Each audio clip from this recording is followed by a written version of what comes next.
When my parents disappeared during a mysterious archaeological expedition in the Amazon rainforest, my twin sister and I were called to hear their final will. The family attorney announced that my sister Victoria would inherit our parents' prestigious art gallery in Manhattan, worth over $2.3 million, along with their penthouse apartment and investment portfolio. I was left with a crumbling Victorian mansion in the remote hills of Scotland, reportedly haunted by local legends. That night, my fiancé threw his engagement ring across the room and stormed out. But when I pushed open the heavy oak doors of that decaying mansion, I discovered something that would change everything. Hidden within its walls was a secret chamber containing documents that revealed a family legacy I never knew existed. I kept the discovery secret, remembering my grandmother's words, "True wealth isn't what you display, but what you protect for future generations." But during a heated confrontation, the secret slipped out. From that instant, Victoria and I were thrust into a bitter battle over our inheritance, unaware that our parents had orchestrated the entire situation to test which of us truly understood the meaning of legacy. Before we dive into today's storytelling session, tell us where you are watching from and add like and subscribe to this section so we can continue bringing you these compelling narratives. Hello, my name is Margot Elizabeth Blackwood, and I am 28 years old. I was born in Edinburgh, Scotland, where ancient stones whispered stories of centuries past. Our family estate, Ravenshollow Manor, perched on a cliff overlooking Loch Katrine, its Gothic spires reaching towards storm-laden skies. My father, Lord Alexander Blackwood, was a renowned archaeologist. "History is not just what happened," he would say, "it's what we choose to remember and protect." My mother, Lady Catherine Blackwood, managed our extensive art collection. The Blackwoods had been guardians of Scottish heritage for over 4 centuries. When I was 12, everything changed when our parents opened a prestigious art gallery in Manhattan. Victoria thrived in this glamorous world while I felt displaced, missing Highland life's honest simplicity. Our parents began treating us differently. Victoria became valuable for public image. I became the academic twin suited for research. During university, Victoria attended Columbia building art world connections while I chose Oxford focusing on medieval history. While she was featured in society magazines, I published scholarly papers few would read. The expedition that changed everything began when our parents departed for the Amazon basin. Then communications stopped. A small aircraft carrying our parents went missing. After 3 weeks searching, Brazilian authorities declared them presumed dead. 3 months later, attorney James Morrison read their will. Victoria inherited the Manhattan Gallery, penthouse, and investments worth over $4 million. I inherited Ravenshollow Manor, a magnificent but financially burdensome estate. Unable to face explaining this inequality to my fiancé Christopher, who expected financial security from our marriage, I decided to visit Ravenshollow to understand my inheritance. The manor emerged from Highland mist like something from a Gothic novel. Inside, the silence was overwhelming. While exploring, I discovered a hidden chamber behind a tapestry, containing materials about the legendary Sinclair treasure that had vanished during 15th-century clan warfare. My father's research suggested the treasure was hidden within Ravenshollow's boundaries. Previous Blackwood generations had known but chosen to leave it undisturbed, viewing themselves as guardians rather than owners. I conducted intensive research using ground-penetrating radar, revealing extensive artificial chambers beneath a hilltop formation. The evidence was overwhelming. Something substantial had been deliberately placed underground centuries ago. But family journals warned that previous excavation attempts ended badly. 3 ancestors had died investigating these sites, with references to protections beyond stone and earth. When I discussed this with Christopher, his dismissive response about financial optimization made me realize our incompatible values. Our relationship ended when he couldn't understand why some things mattered more than money. Victoria arrived with professional equipment. After reviewing everything, she was convinced we'd discovered one of Scotland's most significant archaeological sites. Then our world changed completely. 8 men in black vehicles arrived at Ravenshollow. Their leader, Jonathan Whitmore, represented certain interests that had maintained oversight of sensitive historical materials for centuries, monitoring our research through sophisticated surveillance. But Whitmore's most shocking revelation: your parents are not dead. Their disappearance had been orchestrated by them after discovering their Amazon research attracted dangerous attention. The will had been an elaborate test. Victoria received obvious wealth. I received the burden that came with responsibility. We accept guardianship on our terms, I told Whitmore. The treasure remains sealed. We maintain Raven's Hollow as always. And we want regular contact with our parents. 3 days later, we reunited with our parents at a small inn. They explained we were now part of a global network protecting dangerous knowledge until humanity was ready for responsible revelation. Victoria returned to New York using her gallery to support legitimate scholarship while screening researchers. I remained at Raven's Hollow as primary guardian of our secrets. The Sinclair treasure remains buried, protected by centuries of wisdom. Its real value was never in gold, but in teaching each generation the difference between wisdom and knowledge, responsibility and power. Standing where treasure lies buried, watching Highland sunset paint the loch golden, I understand why ancestors chose preservation over revelation. Some truths require guardians who can resist exploitation temptation. My name is Margot Elizabeth Blackwood, and I am a keeper of secrets. The inheritance I thought was burden became my purpose. The legacy I thought would imprison me set me free to become exactly who I was meant to be. A guardian of shadows, keeper of dangerous truths, bridge between what was hidden and what may someday be revealed. Been designed for secrecy. The walls were thick enough to muffle sound, and the single window was barely more than a slit, positioned to provide light without allowing observation from outside. As my eyes adjusted to the dim light, I realized the shelves contained materials unlike anything in the rest of the house. These weren't the carefully catalogued academic resources that filled Father's official study, but rather a collection that seemed to focus on medieval Scottish history with particular emphasis on clan conflicts, hidden treasures, and unsolved historical mysteries. On the table, I found a leather portfolio containing hand-drawn maps, photocopied documents, and detailed notes in my father's handwriting. The materials seemed to focus on a specific historical puzzle: the disappearance of the Sinclair treasure, a legendary collection of gold, silver, and precious artifacts that had vanished during clan warfare in the 15th century. According to the documents in the portfolio, the treasure had belonged to the Sinclair clan, hereditary guardians of Rosslyn Chapel and keepers of esoteric knowledge dating back to the Knights Templar. When the clan faced defeat in battle, they had supposedly hidden their most valuable possessions somewhere in the Scottish Highlands, leaving only cryptic clues for future generations to discover. Most historians dismissed the Sinclair treasure as legend, but my father's notes suggested he had taken the story seriously. His research had identified inconsistencies in historical records, architectural anomalies in surviving Sinclair buildings, and geographical features that matched medieval descriptions of the treasure's hiding place. At the bottom of the portfolio, I found a final document that made my heart stop, a detailed analysis suggesting that the Sinclair treasure had been hidden somewhere within the boundaries of what was now the Raven's Hollow estate. The evidence was circumstantial but compelling, based on medieval property records, geological surveys, and careful analysis of surviving Sinclair family documents. My father had concluded that previous generations of Blackwoods had known about the treasure's location but had chosen to leave it undisturbed, viewing themselves as guardians rather than owners of Scotland's cultural heritage. His notes indicated that he had intended to conduct a careful archaeological investigation of the most promising sites, but had postponed the project to focus on the Amazon expedition. I sat in that hidden chamber until dawn, reading and rereading my father's research, trying to process the implications of what I had discovered.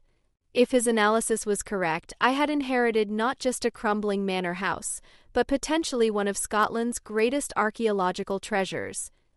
But I also understood why my father had approached the question so carefully. If the Sinclair treasure existed and was located on Raven's Hollow land, its discovery would create enormous legal, ethical, and practical complications.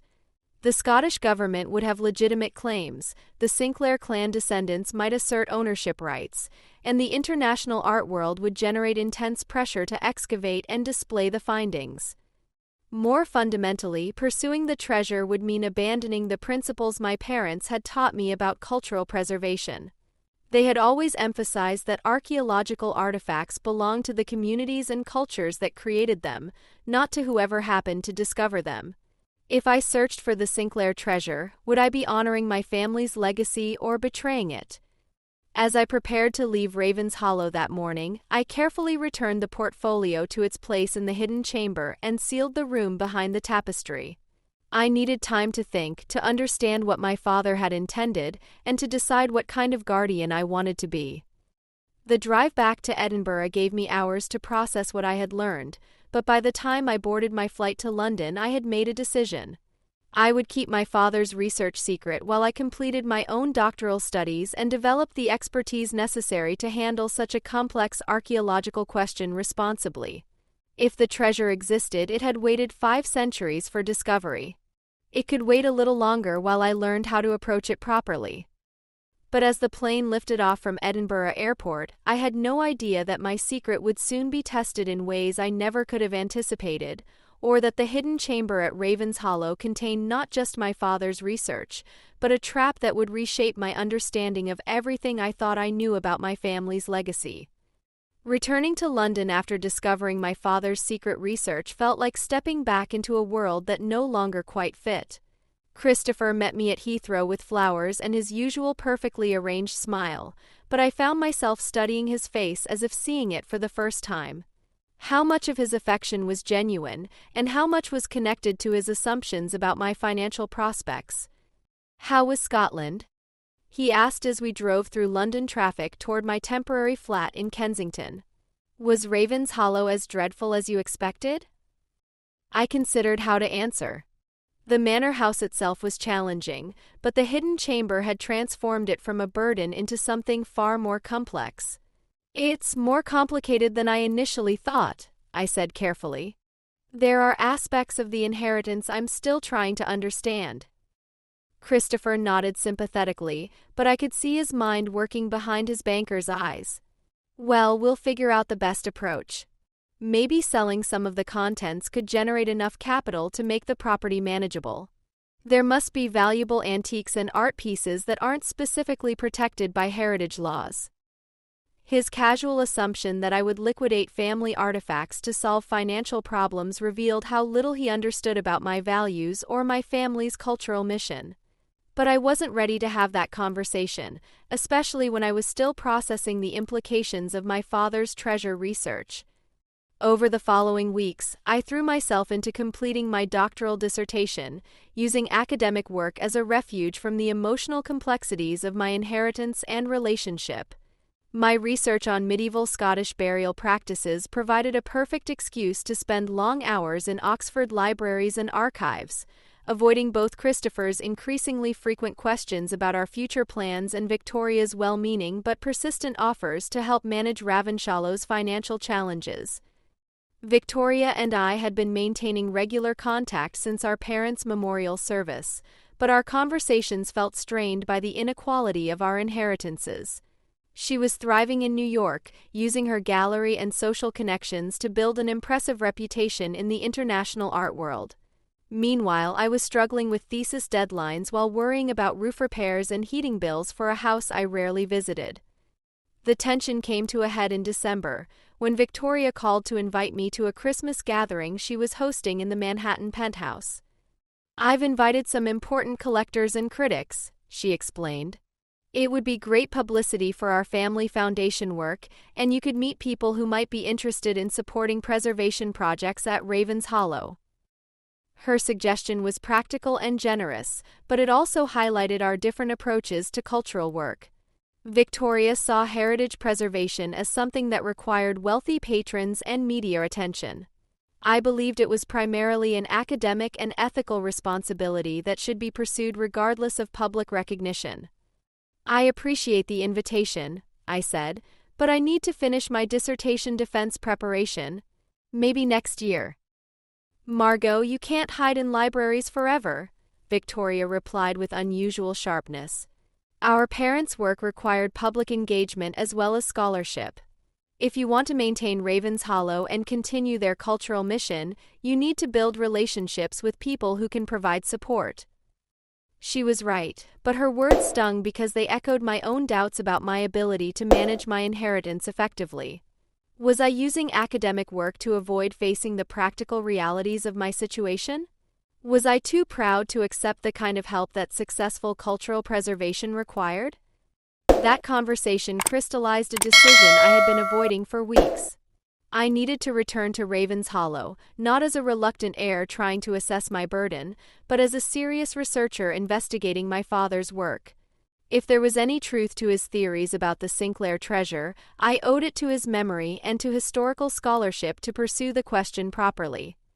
I told Christopher I needed to spend the Christmas holiday in Scotland, working on dissertation research that required access to local archives.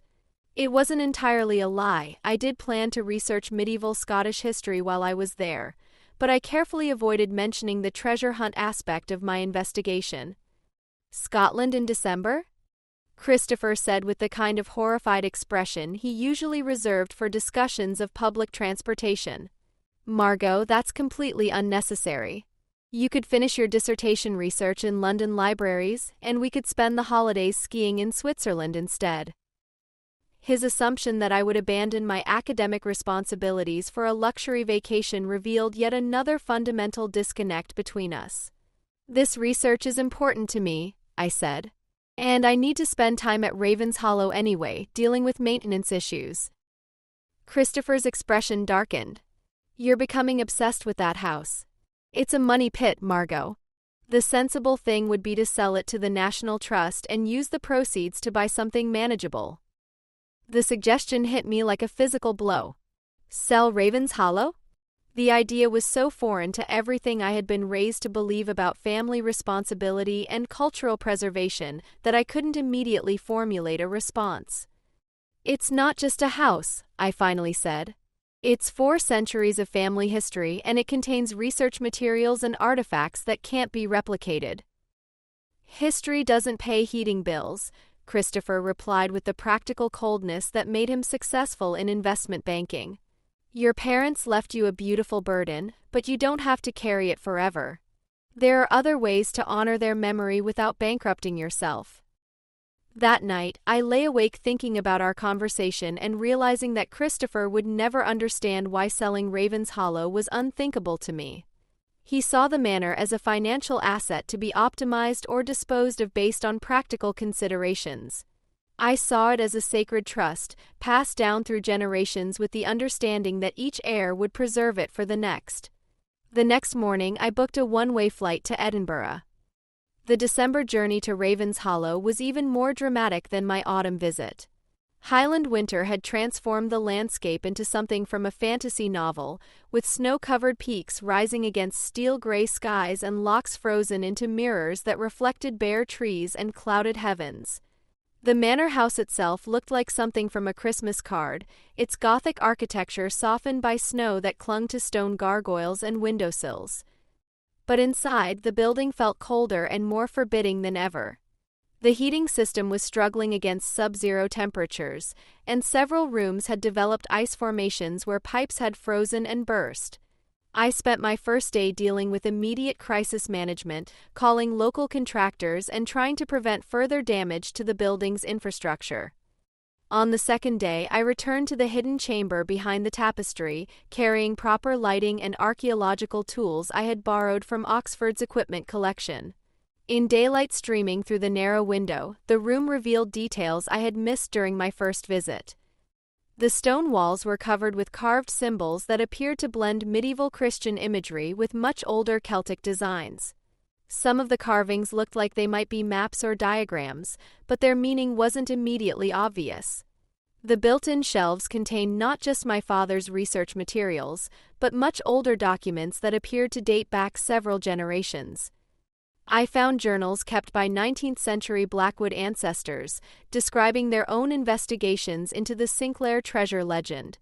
Apparently, the search had been a family obsession for over 2 centuries, with each generation adding new research while maintaining strict secrecy about their activities. One journal, written by my great-great-grandfather in the 1850s, contained a passage that made my blood run cold. "The treasure is real and we have located its general vicinity, but we dare not disturb it." The Sinclair clan included practitioners of the old religion, and their hiding place was protected by more than stone and earth. 3 members of our family have attempted excavation over the past century. None survived to complete their work. We have concluded that some secrets are meant to remain buried, regardless of their material value. Reading this, I understood why my father had approached the treasure question so carefully, and why he had hidden his research in a secret chamber. The Blackwood family had been guarding not just the location of a historical artifact, but knowledge they considered dangerous. But I also noticed that my father's research was more sophisticated than his predecessors. While earlier generations had approached the treasure hunt with typical Victorian enthusiasm for adventure and material gain, Father had focused on the historical and cultural significance of Sinclair artifacts.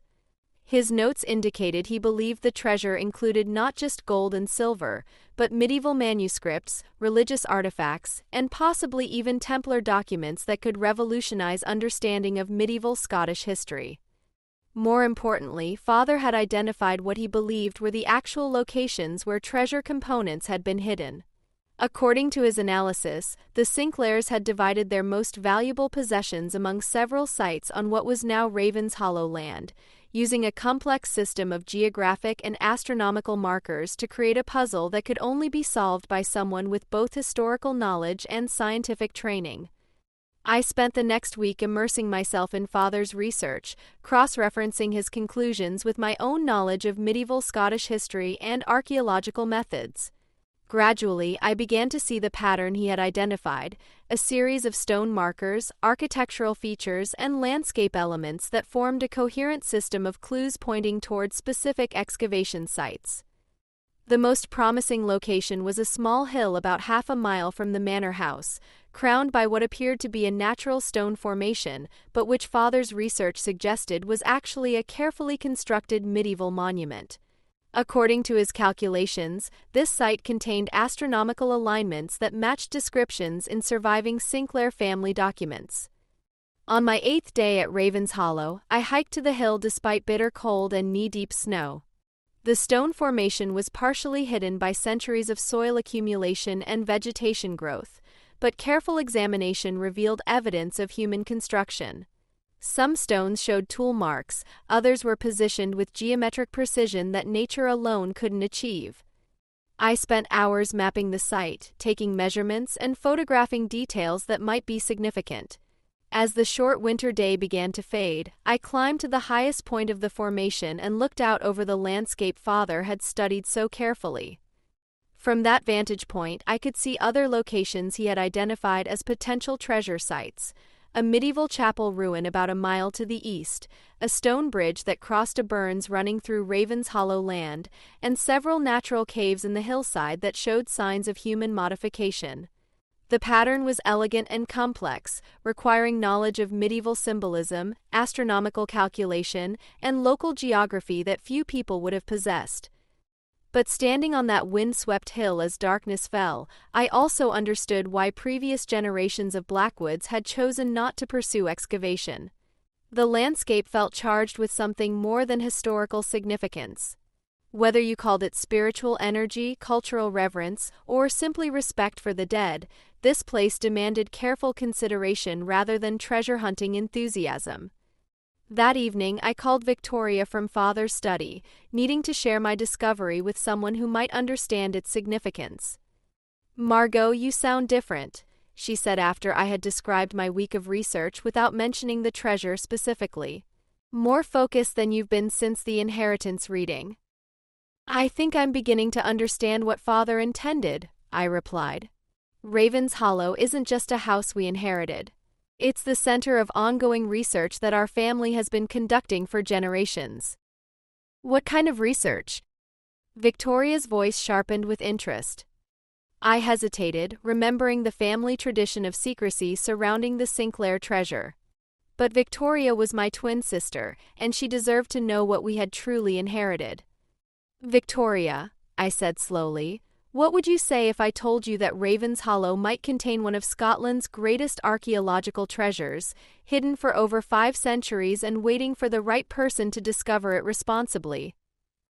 The silence that followed lasted so long I wondered if our connection had been cut off. Finally, Victoria spoke, her voice barely above a whisper. Margot, are you serious? What kind of treasure? I told her everything. Father's research, the family history of investigation, the stone formations and astronomical alignments, the medieval documents that suggested the Sinclair clan had hidden artifacts of enormous historical and financial value somewhere on our land. When I finished, Victoria was quiet for several minutes. When she spoke again, her voice carried her excitement I hadn't heard since we were children planning adventures in Ravenshallow's corridors. This changes everything, she said. Margot, if you're right about this, we're not just heirs to a crumbling estate. We're guardians of something that could reshape understanding of medieval Scottish history. But that's exactly the problem, I replied. How do we investigate this responsibly? Father spent decades researching the question, and he never moved beyond theoretical analysis. There are legal issues, ethical considerations, and practical dangers that I don't know how to handle. You handle them by getting proper support, Victoria said with characteristic decisiveness. Academic partnerships, legal consultation, archaeological expertise from established institutions. This isn't something you should try to manage alone. Her response revealed the fundamental difference in our approaches to complex problems. Victoria's instinct was to build teams, secure resources, and create public partnerships that could handle large-scale challenges. My inclination was to work quietly and independently, avoiding attention until I thoroughly understood all implications. I need more time to research before involving anyone else, I said. Father kept this secret for a reason, and previous generations of our family concluded that some discoveries are too dangerous to pursue. Dangerous how? Victoria demanded. Margot, you're starting to sound like you believe in medieval curses. She was right to be skeptical, but she hadn't spent a week alone at Raven's Hollow, reading family journals that described unexplained deaths and failed excavations. She hadn't stood on that hilltop feeling the weight of centuries pressing down like a storm about to break. I don't believe in curses, I said carefully, but I do believe in being respectful of cultural significance that I don't fully understand. The Sinclair clan included people whose spiritual practices were sophisticated enough to create hiding places that have remained undiscovered for 5 centuries. That kind of knowledge deserves careful consideration. Victoria sighed with the patient frustration she had perfected during our childhood arguments. Margot, you're overthinking this. Yes, we need to be respectful and ethical. But we also can't let scholarly paralysis prevent us from pursuing legitimate research. If this treasure exists, it belongs in museums where scholars can study it and the public can appreciate it. Her words triggered a memory of our parents discussing similar questions during family dinners. Father had always emphasized that cultural artifacts belonged first to the communities that created them, while Mother had argued that significant discoveries should be shared with international scholarship for the benefit of all humanity. They had never resolved this philosophical difference, but they had agreed that hasty action based on inadequate preparation was always wrong. I'll make you a deal, I said to Victoria. Give me until spring to complete my own preliminary research. If I find evidence that convinces me excavation is justified and can be done responsibly, we'll discuss next steps together. But if I conclude that Father was right to leave the treasure undisturbed, you'll respect that decision. And what if your preliminary research takes longer than spring? Victoria asked.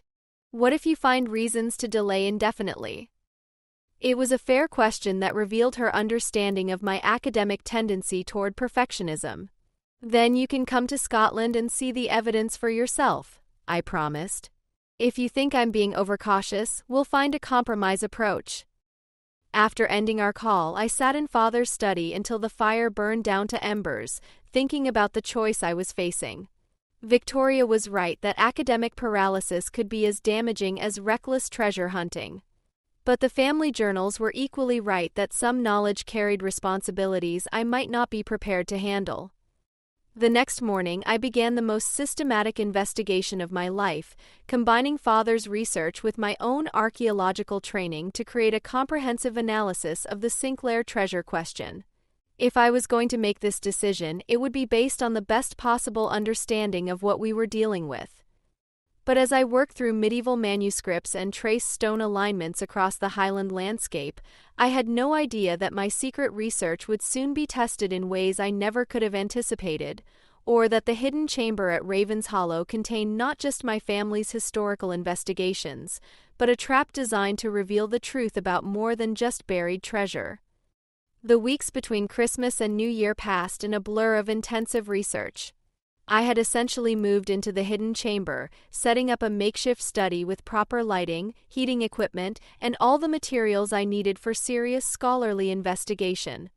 The room began to feel less like a secret archive and more like the nerve center of the most important project of my academic career. Each day brought new discoveries that supported Father's theories while raising additional questions. I found architectural plans from the 1400s showing modifications to the original Raven's Hollow construction that corresponded exactly to Sinclair astronomical calculations. I uncovered correspondence between 18th-century Blackwood ancestors and surviving Sinclair clan members, discussing shared responsibilities for ancient commitments in language that was clearly coded but unmistakably referred to the treasure. Most significantly, I discovered that Father had made recent progress I hadn't initially recognized. His final research notes, written shortly before the Amazon expedition, indicated he had identified what he believed was the primary treasure site and had begun preliminary ground-penetrating radar surveys using equipment borrowed from Oxford's archaeology department. According to these notes, the radar had detected artificial cavities beneath the stone formation on the hill, arranged in patterns that suggested deliberate construction rather than natural cave formation. Father had concluded that a full excavation could be justified scientifically, but he wanted to complete the Amazon project first and establish proper institutional partnerships before proceeding. Reading this, I realized that Father had been much closer to action than I had understood. His careful, methodical approach hadn't been academic timidity, but professional thoroughness designed to ensure that any excavation would meet the highest standards of archaeological practice. This discovery gave me confidence to begin my own field investigation. I spent New Year's Day on the hilltop, using handheld metal detectors and basic survey equipment to map the subsurface anomalies Father had identified. The results were exciting and disturbing in equal measure. The metal detectors revealed signatures consistent with large quantities of precious metals arranged in geometric patterns beneath the stone formation. The patterns were too regular to be natural mineral deposits and too extensive to represent casual burial of small objects. If the signatures were accurate, something substantial had been deliberately placed underground at this location centuries ago. But the discovery also crystallized the ethical dilemma I was facing. If I proceeded with excavation, I would be crossing a line that 5 generations of my family had respected. I would be treating the Sinclair treasure as an archaeological specimen rather than a cultural monument, prioritizing scientific curiosity over reverence for the dead. That evening, I called Professor Hendricks at Oxford, ostensibly to discuss my dissertation, but actually to test his reaction to hypothetical questions about treasure hunting ethics. "Theoretical question," I said casually. "If a graduate student discovered evidence of a significant undocumented archaeological site on private land, what would be the proper procedure for investigation?" Hendricks paused before answering, and I could hear the wariness in his voice. "That would depend entirely on the specific circumstances, the legal framework, and the cultural significance of the potential findings." "Why do you ask?" I tried to sound academic rather than conspiratorial. Just thinking about dissertation research and wondering about the boundaries between historical scholarship and treasure hunting. "Those boundaries are crucial," Hendricks replied with the seriousness he reserved for his most important lectures. Legitimate archaeology requires proper permissions, institutional oversight, community consultation, and commitment to sharing findings through appropriate scholarly channels. Anyone who conducts excavation without meeting those standards isn't doing archaeology. They're looting, regardless of their private property rights or academic credentials. His words forced me to confront the reality of my situation. No matter how carefully I approached the treasure question, proceeding without institutional support would place me in an ethical gray area that could damage both my academic career and my family's reputation for cultural responsibility. But I also knew that involving external institutions would mean losing control over how the investigation proceeded and how any discoveries were handled.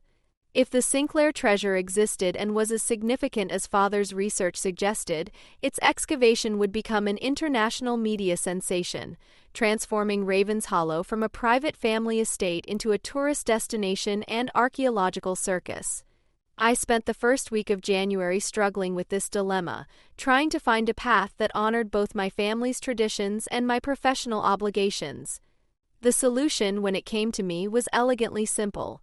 I would complete one more phase of non-invasive investigation using the best available technology, and then make my decision based on what that investigation revealed. If the advanced surveys confirmed Father's theories, I would contact Professor Hendricks and begin the process of establishing proper institutional partnerships. If the surveys proved inconclusive, I would respect the family tradition of leaving the treasure undisturbed. I arranged to borrow ground-penetrating radar equipment from Edinburgh University, officially for dissertation research on medieval settlement patterns. The equipment arrived on a snowy Tuesday morning in mid-January, delivered by a graduate student who seemed entirely uninterested in my research objectives. The radar surveys took 3 days to complete properly, covering not just the primary hilltop site, but also the secondary locations Father had identified as potential treasure repositories. The results exceeded my most optimistic expectations while simultaneously terrifying me with their implications. The hilltop site contained extensive artificial chambers arranged in a pattern that corresponded exactly to Sinclair clan symbols documented in medieval manuscripts. The chambers appeared to be connected by tunnels that extended beneath much of the surrounding landscape, creating an underground complex far more sophisticated than anything I had imagined. The secondary site showed similar evidence of deliberate construction, suggesting that the Sinclair treasure wasn't a single buried hoard, but rather a distributed network of hidden repositories designed to ensure that the clan's most valuable possessions could never be entirely lost to conquest or disaster. Most remarkably, the radar detected what appeared to be intact wooden structures within some of the underground chambers. If these readings were accurate, the treasure sites had been engineered for long-term preservation, using medieval technology sophisticated enough to protect organic materials for over 5 centuries. Sitting in the hidden chamber that evening, reviewing radar images that proved my family had been guarding one of Europe's most significant archaeological discoveries, I felt the weight of decision settling on my shoulders like Highland snow. This was no longer a question of whether the treasure existed. The evidence was overwhelming. This was a question of what kind of guardian I chose to be. I could follow Professor Hendricks' advice and pursue proper institutional partnerships that would ensure the treasure was excavated according to professional standards and shared with international scholarship. This approach would honor my academic training and probably produce the most benefit for historical understanding. Or I could respect the family tradition that had protected the treasure for centuries, leaving it undisturbed out of reverence for Sinclair clan heritage and medieval spiritual practices I didn't fully understand but had learned to respect. The choice felt impossible until I remembered something Father had written in his final research notes. The greatest archaeological discoveries are often less important than the questions they help us ask about our responsibilities to the past and future. Perhaps the real treasure wasn't gold and silver artifacts, but the ethical challenge of deciding what we owe to previous generations and what we owe to those who will come after us. Perhaps Father had left me not just his research, but a test of my own values and judgment. That night, I called Victoria to tell her what the radar surveys had revealed, but as I reached for the phone, I realized I wasn't ready for that conversation. Victoria would want immediate action, institutional partnerships, and public recognition for our family's role in a major archaeological discovery. I needed more time to think about whether that was the right path.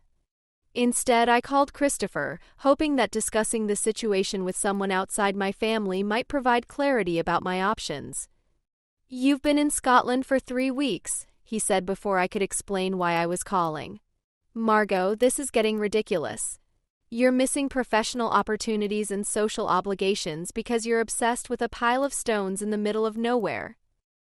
His dismissive tone triggered a surge of anger that surprised me with its intensity. "It's not a pile of stones, Christopher. It's potentially one of the most significant archaeological sites in Scotland, and it's my responsibility to handle it properly." "Archaeological site?" Christopher's voice sharpened with the interest he always showed when money might be involved. "What kind of archaeological site? Are we talking about something valuable?" I immediately regretted mentioning archaeology, realizing that Christopher would approach the question from a purely financial perspective. "It's complicated," I said. "There are family obligations and ethical considerations that make the situation delicate." "Margot, you're being deliberately vague," Christopher said with growing irritation.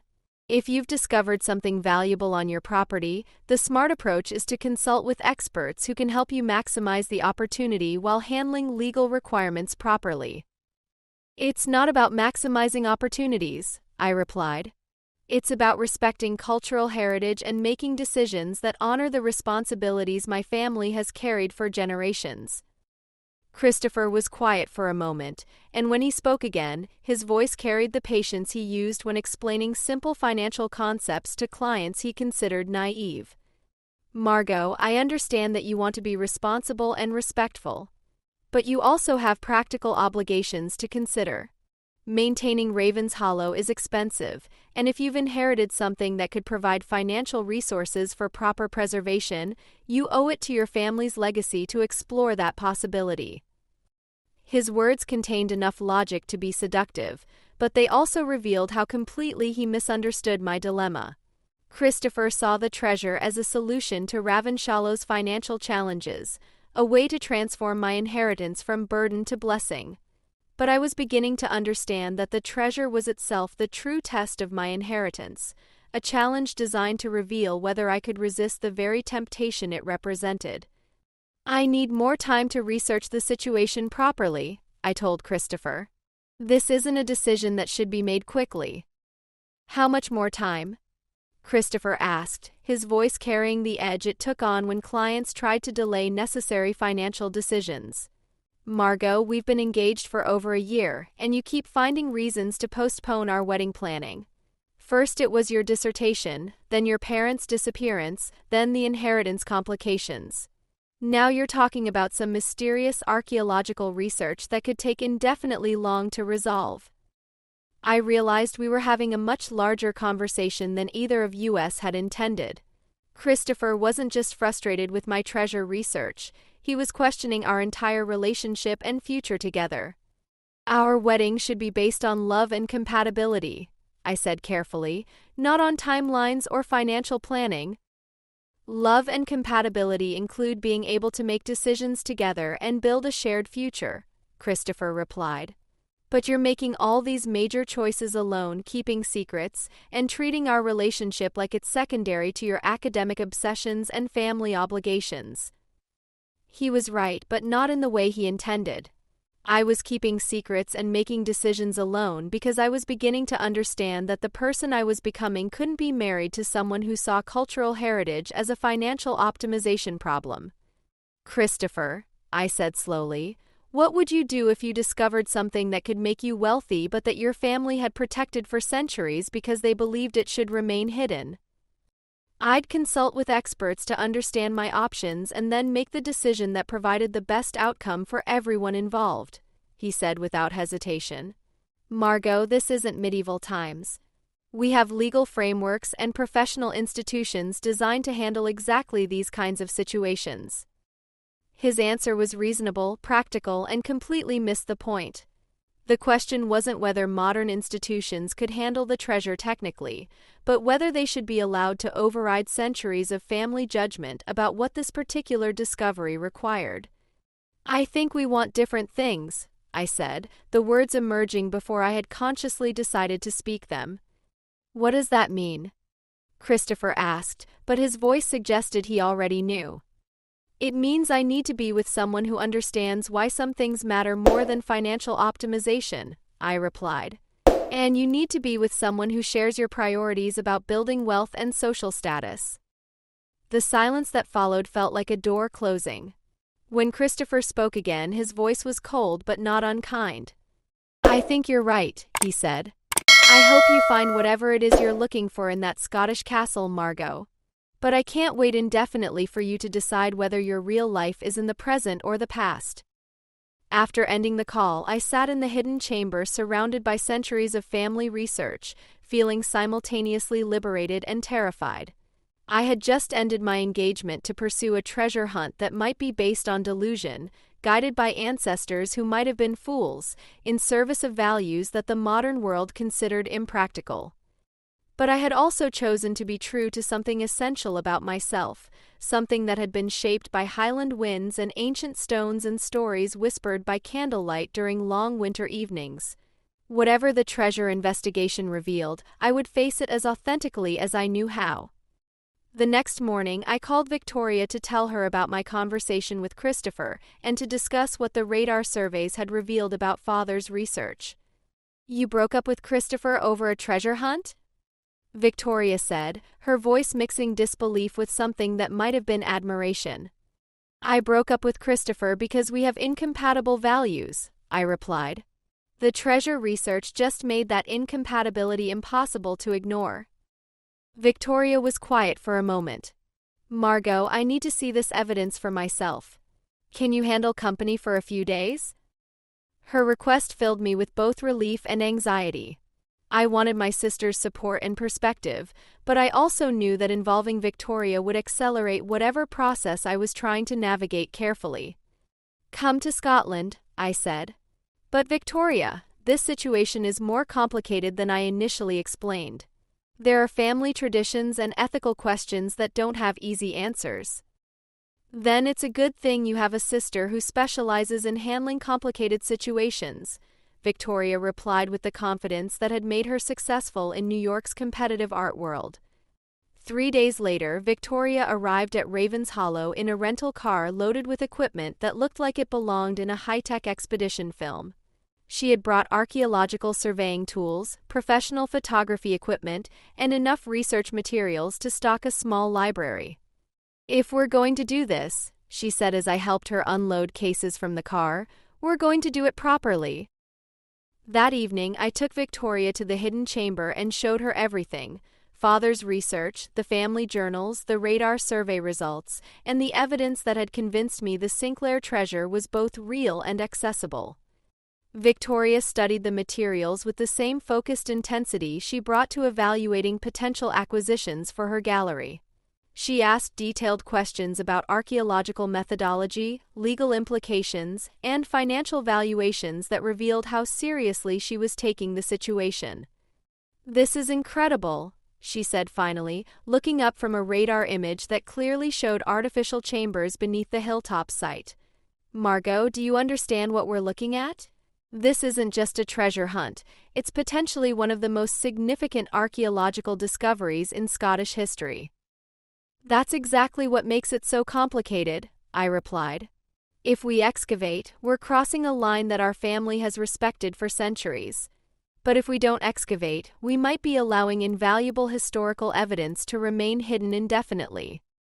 Victoria leaned back in her chair, her expression thoughtful. "What if there's a third option? What if we could investigate the treasure in a way that honors both family tradition and scholarly responsibility?" "What do you mean?" "Limited, careful excavation focused on documentation rather than recovery," Victoria explained.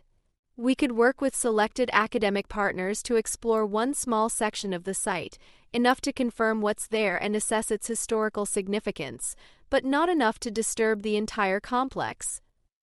Her suggestion was intriguing, but it also highlighted the fundamental challenge we were facing. Any excavation, no matter how limited, would break the seal of secrecy that had protected the treasure for centuries. Once we involved outside experts, we would lose control over how the discovery was handled and publicized. Victoria, there's something else, I said.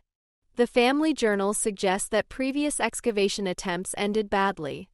3 different ancestors apparently died trying to investigate these sites. Victoria raised an eyebrow. Died how? Are we talking about actual dangers or medieval superstition? The journals aren't specific, but they refer to protections beyond stone and earth and warn that some secrets exact a price from those who disturb them.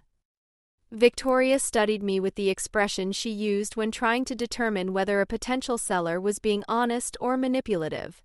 Margot, you don't actually believe the treasure is cursed, do you? I believe that medieval people were capable of engineering defensive measures we might not immediately recognize, I replied carefully. And I believe that 5 centuries of family tradition deserves respect, even if we don't fully understand the reasoning behind it. Victoria nodded slowly. Then we approach this with appropriate caution and preparation. But Margot, if this treasure exists and is as significant as the evidence suggests, we have obligations that extend beyond family tradition. We owe it to historical scholarship and cultural preservation to at least investigate properly. Her words echoed arguments I had been having with myself for weeks. Victoria was right that significant archaeological discoveries carried public responsibilities. But she was also proposing to override centuries of family judgment based on modern assumptions about cultural stewardship that might not apply to this particular situation. Give me 1 more week, I said. Let me complete additional research on the specific warnings in the family journals. If I can't find evidence of genuine dangers beyond normal archaeological risks, we'll discuss limited excavation with proper academic partnerships. Victoria agreed to this timeline, but I could see she was already mentally planning the institutional relationships and publicity strategies that would transform our secret family legacy into a public archaeological project. Her excitement was infectious, but it also made me realize that once we crossed the threshold from research to action, there would be no path back to secrecy and contemplation. That night, as Victoria settled into one of Ravensshallow's guest bedrooms, I returned to the hidden chamber to begin the most intensive research of my life. If I was going to make this decision responsibly, I needed to understand not just what the treasure contained, but why my ancestors had been so determined to leave it undisturbed. The answer, when I found it 3 days later, would change everything I thought I knew about my family, my inheritance, and the true nature of the choice I was facing.